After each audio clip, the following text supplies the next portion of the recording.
నమస్తే, welcome to Telugu one cinema. This is దివేశ్రీ.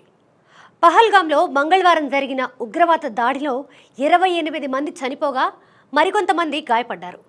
అత్యంత దారుణమైన ఈ ఘటనపై భారతదేశ వ్యాప్తంగా నిరసనలు వ్యక్తమవుతున్నాయి. సినిమా నటులు కూడా జరిగిన ఘటనపై దిగ్భ్రాంతిని వ్యక్తం చేస్తూ సోషల్ మీడియా వేదికగా పోస్టులు చేస్తున్నారు.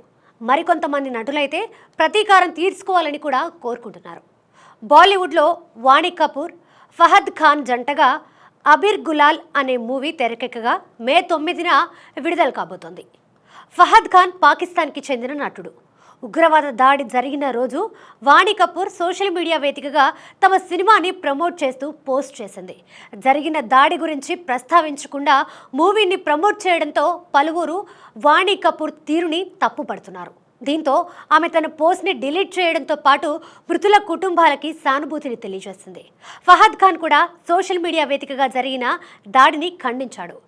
అబిర్ గులాల్ని వివేక్ అగర్వాల్ నిర్మిస్తుండగా ఆర్తి ఎస్ బగడి దర్శకుడిగా వ్యవహరిస్తున్నాడు. 2013లో శుద్ధ్ దేశీ రొమాన్స్ చిత్రం ద్వారా సినీ రంగ ప్రవేశం చేసిన వాణి కపూర్ ఇప్పటి వరకు 8 సినిమాల్లో నటించింది. అబిర్ గులాల్తో పాటు అజయ్ దేవగన్తో చేస్తున్న రైడ్ 2 కూడా విడుదలకి సిద్ధంగా ఉంది. ఫహద్ ఖాన్ బాలీవుడ్లో ఇప్పటికే ఖుష్బూరత్, కపూర్ అండ్ సన్స్ వంటి చిత్రాల్లో నటించాడు. ఉగ్రదాడి నేపథ్యంలో అబిర్ గులాల్ని బ్యాన్ చేయాలంటూ ఎక్స్లో హ్యాష్ ట్యాగ్స్ ట్రెండ్ అవుతున్నాయి.